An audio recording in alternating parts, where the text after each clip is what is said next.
Okay,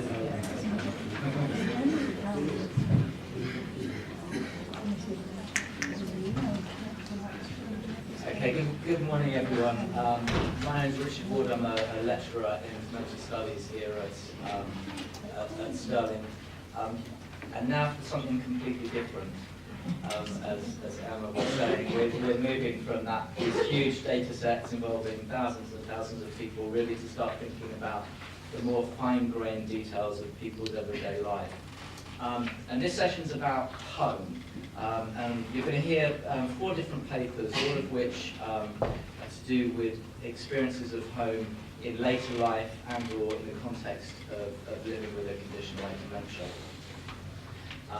3 of the papers are to do with either past or present research around home, and you're also going to hear from Leslie Palmer, who is our chief architect here at the DSDC, about issues to do with design around housing and home. So I'm going to kick off just by saying a little bit about a very small-scale piece of pilot research that I've been involved in recently, called Moving Memories. And this was a piece of research that looked at the transition that people make from home to either supported housing or to living in a residential care environment. And it was a pilot study, so really all we wanted to do was just test whether our methods worked, find out whether there were any kind of ethical considerations that were associated with the research, and really just to find out if there were grounds for a bigger piece of research to follow on. So why are transitions important, and particularly transitions to care? One of the things that we know about relocation in later life is that it almost always involves moving from a bigger space to a smaller space.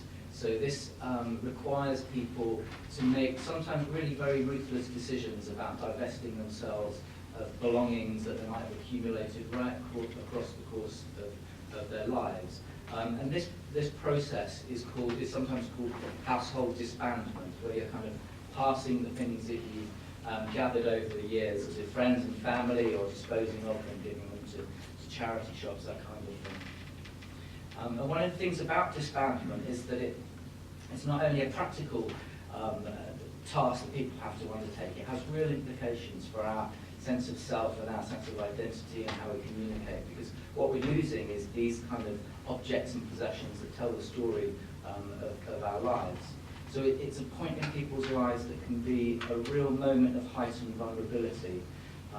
And what we know from research is that when it's not handled well, or if it's poorly managed, it can lead to really long-term, very negative outcomes for people trying to settle into a new environment. So one of the things that we wanted to learn from this research was, what can we do to better support people, and what can we do to better understand what it feels like making these transitions in later life. So in terms of what we did, we used some fairly kind of traditional methods. We were interviewing people and having discussion groups and that kind of thing. But the main focus of what we set out to do was a kind of combination of 2 methods. One of which is called walking with video, where you literally just follow someone around their home with a video and capture their stories about the home and their living space, and make a film about it. And we coupled that with kind of object elicitation. So we're asking people to pause and tell us a little bit about the meaningful and important, significant objects and possessions in their lives. And what I want to do for the rest of this very brief session is just say a little bit about this experience of using this method.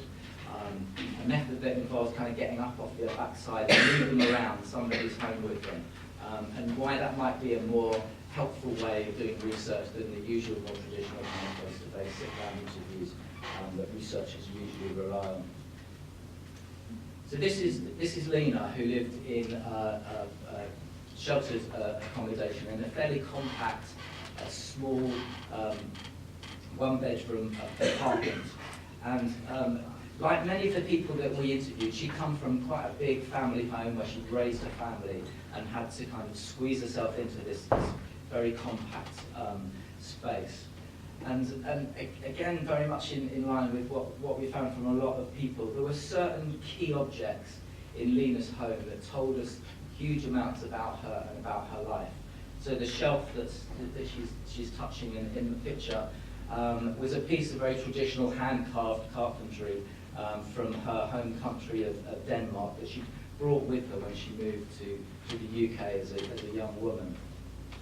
But in a context where she'd had to get rid of a lot of her possessions, this set of shelves took on a really important role in her living space, because it was a kind of threshold object that opened the door into all these stories about her life in Denmark and what it was like growing up and the memories that she had and of her family that she left behind when she married an Englishman. So in a context of these transitions where people lose a lot of possessions, one of the things I think is very important to be aware of is that the objects that people end up bringing with them carry this enormous load of significance, enormous load of kind of symbolic relevance to people's lives and their biographies. One of the other things that we learned from doing interviews is you kind of get different kinds of stories when you walk around and you poke about in somebody's home. So this is Margaret, and she's just about to hold forth here and tell us the story of her transition, which was quite a bittersweet story. Shortly after she moved into accommodation, her husband had died, and so her story was very much about the support that she'd received from the other residents and from the staff. And it was a real indication of the kind of social capital that's available to people when they move into these kind of sheltered accommodation environments. But then she kind of took us for a walk around her home and ended up telling us about, you know, the importance of the storage, this very kind of ordinary, very mundane, routine aspect of her life. For someone who'd come from a bigger home into a small sheltered housing accommodation, storage had real significance for her. It was a place where she could keep a lot of her things. It was a way of keeping an uncluttered house, and she was very house proud. But it was also had allowed her to keep a hold of belongings of her husband, so to keep that kind of connection with her husband as well. And I think this kind of much more everyday aspect of people's lives, you'd be much less likely to find out about it in a sit-down interview.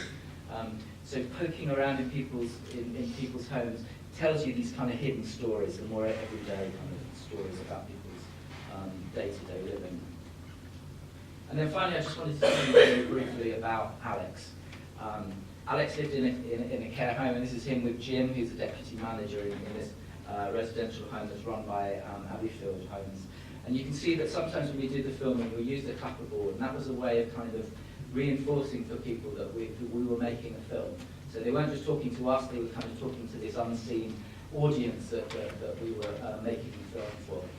But Alex's situation was an interesting one, because he'd been a kind of an itinerant farm labourer all his life. So he'd moved from farm to farm, and he'd work and he'd get board and lodgings from wherever he worked. So he'd never really had a home of his own or a fixed place to live until he moved into this care home.